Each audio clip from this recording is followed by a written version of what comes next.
Hello friends, welcome to the second Q&A of this channel, and in the end of this video I will also talk about what types of books I am currently reading.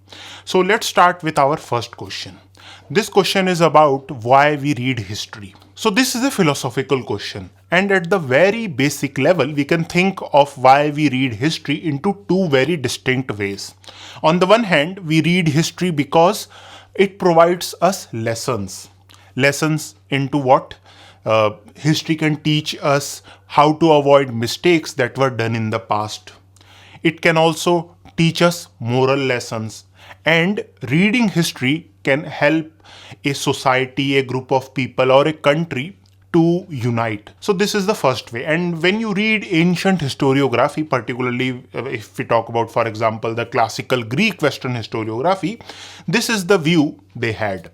For example, if we talk about Herodotus, who existed in the 5th century BC, he, in his histories, argues that he had written this book because he wants to preserve the deeds of the Greeks and the barbarians. By barbarians, he means Persian. So here you can clearly see that the aim of Herodotus in writing his histories was to preserve the deeds so that the future generation can take examples or can learn from these deeds. So this is a very Greek view of, or the classical Greek view of history. So in this view, history is a repository of lessons or instances that can be used in the present and also in the future. The Greeks had also this view that nothing in future is inevitable. So if we have the good understanding from our past, we can change the future. And they thought that because through the human will, they can change future. Nothing is inevitable. So in this whole view, history fits nicely as a repository of lessons. Now, this view of history is somewhat similar to how we in the Indian tradition thought about itihas or history. This is a dictionary of Sanskrit, and when you look at the meaning of the word itihas, which is one of the words which we use for history, this is the meaning which we get. Dharmartha kama mokshanam upadesha samanvitam purvavrittam katha yuktam itihasam prachakshate. So here we are told about what itihas is, and the definition goes like this.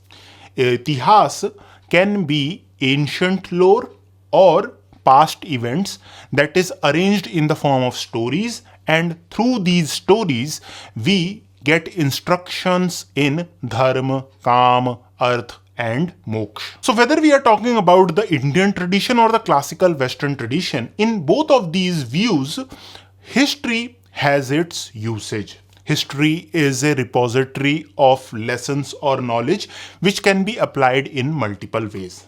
But when we talk about the second view of history, here the understanding is quite critical. Particularly when we look at the postmodernist view of history, their argument goes like this. We read history for its own sake. There is no such thing as historical truth. So because there is no historical truth, you cannot get anything out of history. And this particular understanding argues that from our historical sources, we can only get a perception of the past. There is no such thing as complete understanding of the past. So depending upon which kind of historical philosophy you ascribe, you will choose these two views. So I suppose I was able to answer your question. Now the next question is about the Shungas. Now when we talk about the origin of Shungas, there is a great debate. If you read H.C. Rai Chaudhury's book Political History of the Hindus from the accession of Parikshit to the decline of the Guptas, there he talks about a very interesting theory that argues that the Shungas were Iranians. So this is one theory. Then there is an article in the Indian Historical Quarterly, volume 25, if I remember correctly, that was written by J.C. Ghosh, where he had argued that the Shungas were Kshatriyas. But today, most scholars believe that the Shungas were Brahmins. About their homeland and whether they were hereditary generals of the Mauryas, I think we do not have enough evidence to really answer this question. So I'm sorry I cannot answer the second or third question. Now, the next question is about what is the difference between Arya and Dasa in Kautilya's Arthashastra. If you read Kautilya's Arthashastra, particularly the chapter 13th of the book first, the chapter first of all is titled Dasa Karma Kara Kalpam, which means this chapter is on the Dasas and Karmkaras. Karmkaras were basically laborers. So in this chapter, particularly the verse first and the second, talks about the Aryas, and the Aryas are contrasted with the Mlechas. Kautilya explicitly says in the verse second that a Mlecha can offer his or her offspring as slaves. And if an Arya was found doing that, there is one exception, but if an Arya was found doing that, he should be fined. And the fine is according to the Varna. For example, if there is a Shudra that is caught, he should be fined 12 panas. For Vaishya, the fine is 24. For Kshatriyas, the fine is 36. And for the Brahmins, the fine is 48. So from this we can clearly see that in the category of Arya, Kautilya includes Shudra, Vaishya, Kshatriya and Brahmins, and the Aryas are contrasted with the Mlechas. So I hope I was able to answer your question. Now let's look at the next question. So this question is about why we do not find palaces of Mauryas, Guptas or Cholas.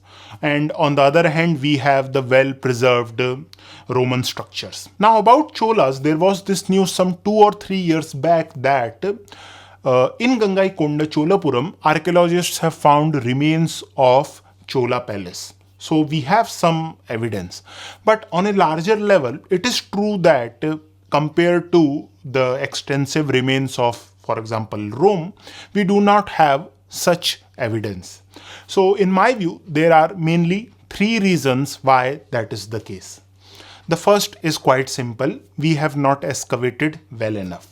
To give you an example, let's talk about ancient Pataliputra. The ruins of ancient Pataliputra lies beneath modern Patna.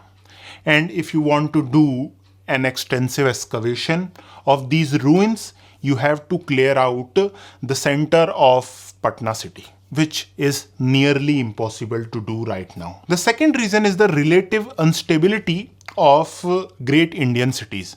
For example, let's stick with Pataliputra.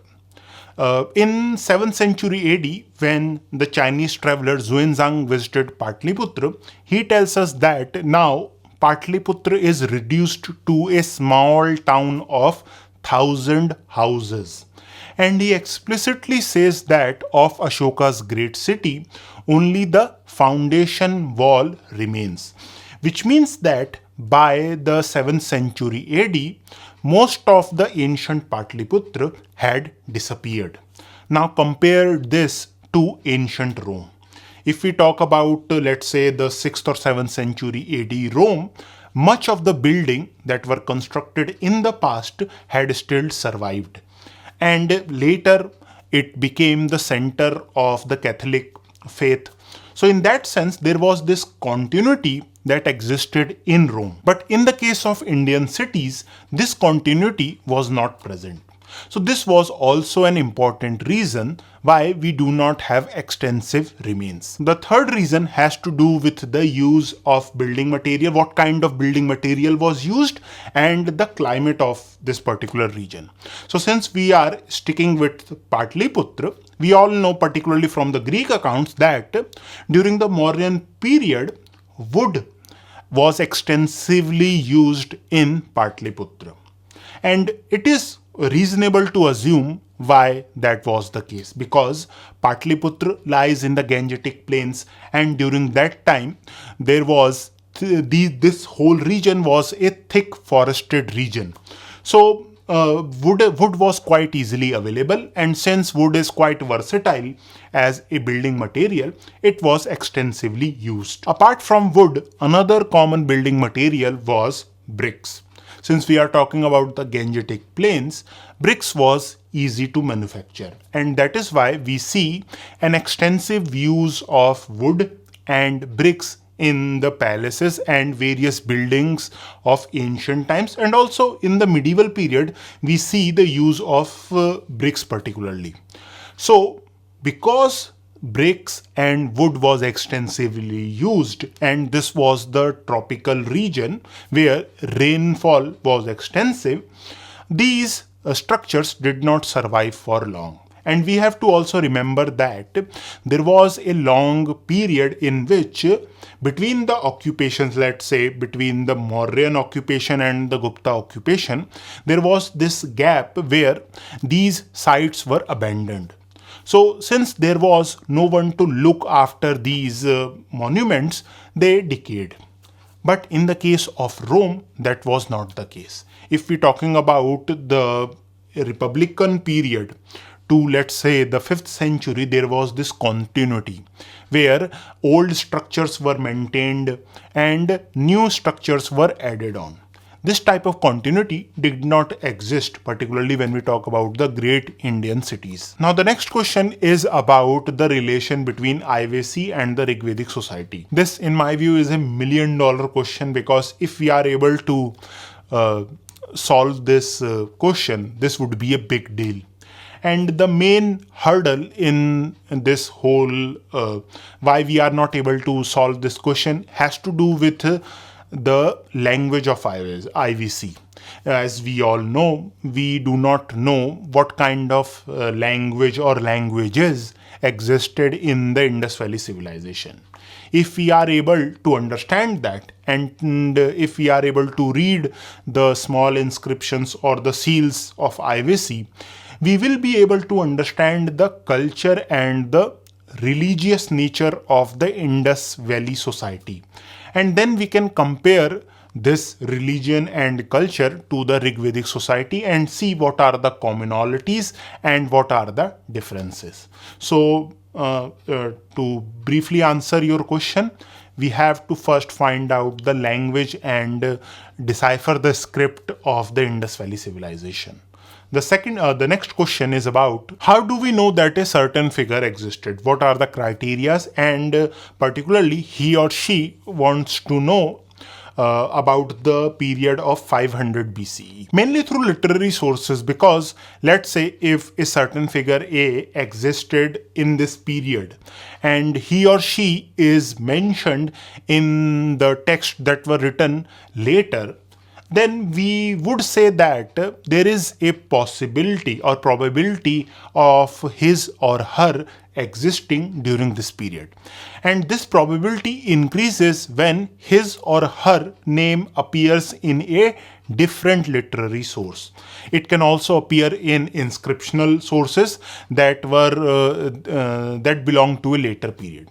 To give you an example, although this is not from 500 BCE, it is much later, about Pushyamitra Shunga, we know the name of Pushyamitra Shunga or the existence of Pushyamitra Shunga not only through literary sources but also from inscriptional source, particularly one inscription that is from Ayodhya. This inscription is called the inscription of Dhanadev, where Pushyamitra, Senapati Pushyamitra is mentioned. So from this we can argue for sure that Pushyamitra existed. So mainly if his or her name appears in literary sources or inscriptional sources, there is no problem if these sources were composed in a later period. Now, the next question is about the emergence of early Iron Age kingdoms outside the Gangetic Plains. The whole process of the emergence of these states outside the Gangetic Plains is explained by historians in a process that is called secondary state formation. Particularly, there is this scholar, Sudarshan Senaviratne. He has worked on the emergence of states in Kalinga and Andhra. And I have discussed this topic in detail in my podcast. So you can watch this podcast to know about how this secondary state formation worked. To give you a brief overview of how this process works, so the argument is that there is this particular locality that is going through the process of state formation, and the state has not emerged yet. So what happens is that when this particular locality gets in contact with an entity where the state has already emerged, then this internal process of state formation gets amplified. So that is what we see happening in the region of Deccan or even in the deep south. So this is the whole process of secondary state formation. You can know more about it from my podcast. The next question is about the clash between the Sassanids and the Guptas as they shared borders. So first of all, I don't think that the Sassanids and the Guptas shared borders. For example, if we talk about the region of Punjab, there is no evidence, no solid evidence to prove that the Guptas had direct control in this region.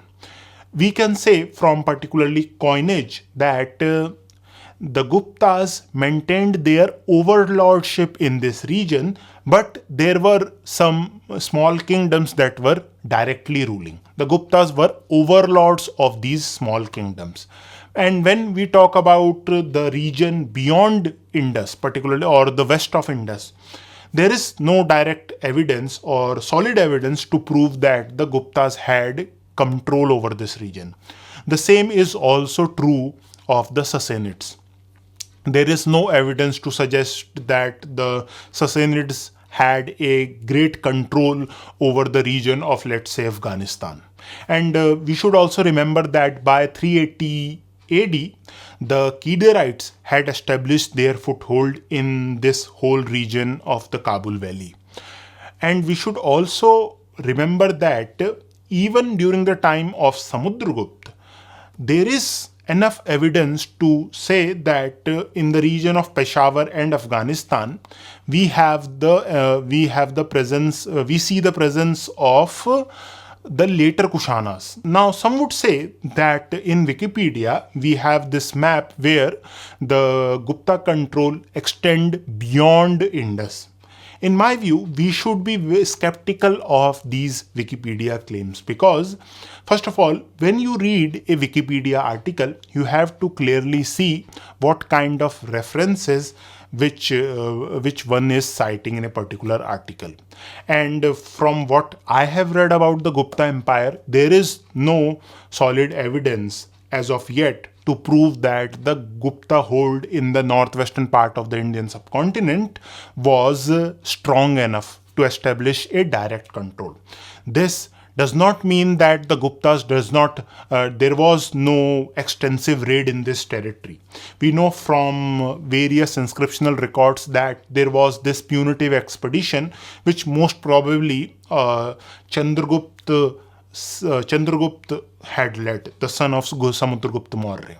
So this I think we should keep in mind. I do not believe that the Sassanids and the Guptas shared borders. The next question is about Kushan inscriptions in Indo-Gangetic Plains and also near Sanchi. Now, I'm not sure about Sanchi, but from Indo-Gangetic Plains, we have enough information. So, for example, Mathura, we have great evidence, inscriptional evidence. For example, this famous statue of Kanishk was found from the village of Mat, and there was this Devkula of Kushanas that was present in this region or in this village of Mat.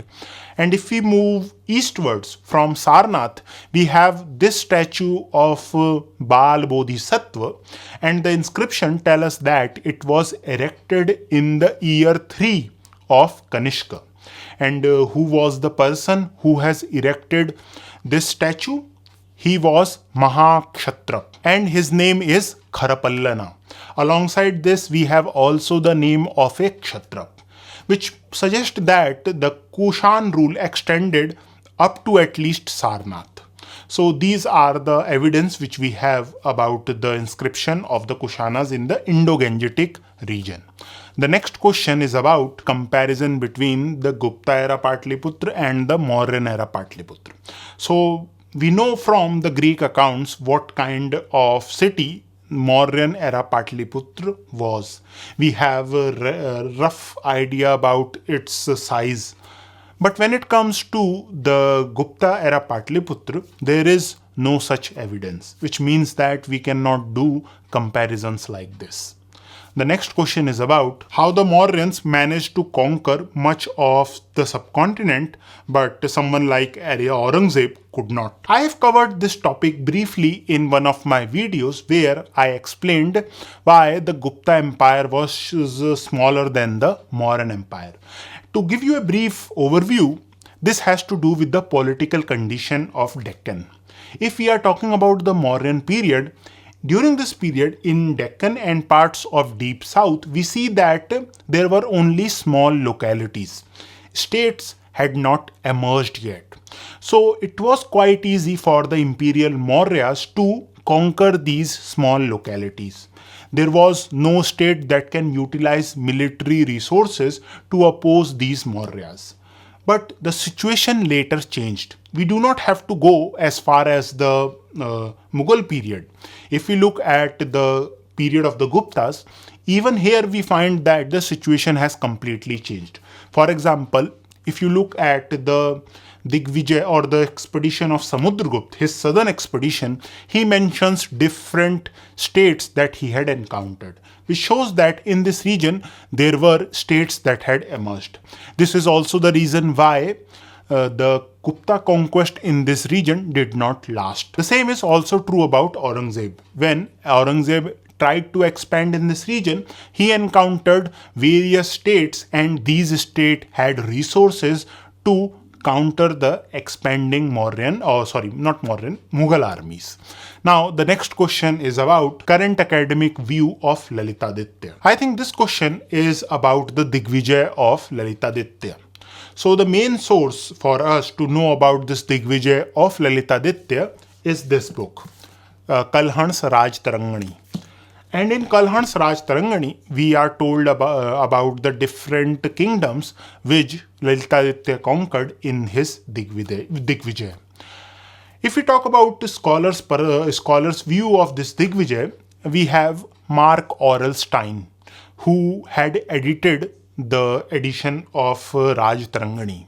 He argues that the claim of Kalhan in his Raj Tarangani about Lalitaditya's Digvijay is exaggerated. Stein's argument was that Lalitaditya's victory over Yashovarman and the subsequent conquest of Kannauj and Gaud are only historically accurate. The other details are exaggerations. But later, when you look at the work of Hermann Goetz, he argued that most of the account of Lalitaditya that is present in Kalhan's Raj Tarangani is accurate. The second question is about new books on the Guptas. There's this book about the structure of the Gupta Empire which I really want to read. It was published in 2004 and based on the standards of ancient Indian historiography, it would be considered recent. But the problem about this book is that it is in German and I don't know German. So I have to wait for someone to translate this book in English. So this is a new book which I really want to read about the Gupta Empire. The next question is about why the Pratiharas, Rashtrakutas or Chalukyas did not try to free Sindh from the Umayyad control after winning the Battle of Rajasthan. So first of all, this Battle of Rajasthan, there was no single battle. There were series of battle.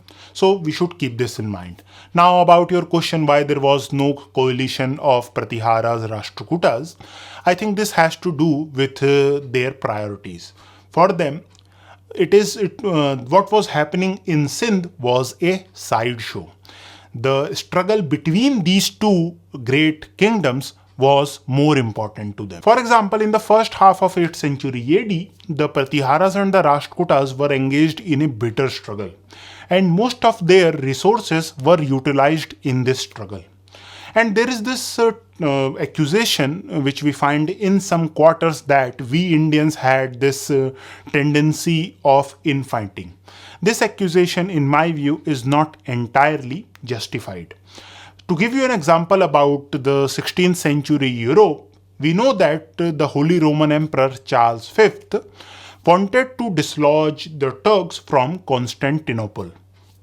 And if he had the support of other powers in Europe, for example, the French, English, and other kingdoms of Europe, he would have easily defeated the Turks from Europe, and would have conquered the city of Constantinople itself. But that did not happen because the different European powers had different political objectives. One of the interesting things which I found while reading this biography of Charles V, that in 1536 the King of France made an alliance with the Turkish Sultan Suleiman I. Now, this would sound quite absurd to us, but we have to look at this situation not only from the religious angle but from other angles as well, which will tell us that religious view was important, but there were other views as well. So this particular argument can also be applied to this whole situation of why the various Indian powers did not made an alliance to dislodge the Arabs. Now, the next question is about the war tactics. Frankly, if we are talking about ancient Indian history, we do not have much evidence. Although, if you look at literary sources, they talk about different battle formation. For example, there is this book, Warfare in Ancient India, where we are told about different kinds of war tactics that are mentioned in different literary works. But whether these tactics were really used in ancient Indian warfare in famous battles, we do not know. The next question is about books for people who do not have a history background. I will recommend that you should start your reading with a book that provides a brief but a good overview of the entire Indian history. So two books come to my mind. So this is The Land of Seven Rivers by Sanjeev Sanyal. It is a good book for a brief overview of Indian history. If you do not want to read this, you can read John Key's India, a History. These two books will provide you a brief overview of entire Indian history. And after reading these books, you can then go to specific periods. So if you want to know about ancient Indian history, you can read this book, which is A.L. Basham's The Wonder That Was India. It is a good book if you want to know about the culture, society, and religion of ancient India. It is not so good when it comes to political history, because as we all know, some of the details that are mentioned in older books concerning political history has now changed, or we have some better understanding of political events of ancient India. So in the political history department, this book is not so great. But when it comes to society, culture, religion, this is an excellent book. And if you want to read a textbook of sorts for ancient Indian history, this is, in my view, presently is the best book which one can buy. This is Upinder Singh's book, A History of Ancient and Early Medieval India. And you can see how tattered this book is, which shows I have read quite a lot from this book. So in my view, these are some of the big books which you can read.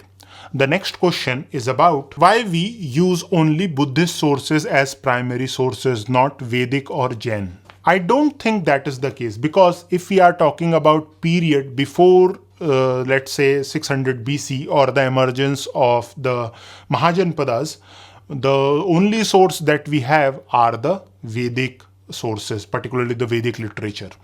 And there is a reason why we call this period later Vedic period, or the period before it early Vedic period, because the only literary source that we have of this period are the Vedic literature.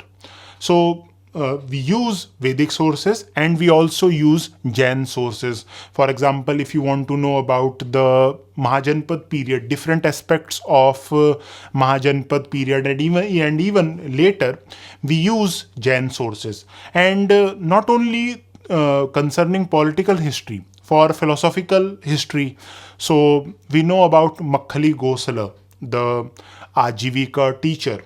Most of his what we know about him comes from Jain sources, so we use Jain sources as well. You see, the problem with ancient Indian history is that the sources are so limited that whatever small evidence which we find, we use it, whether they are coming from Hindu sources, Buddhist sources, or Jain sources.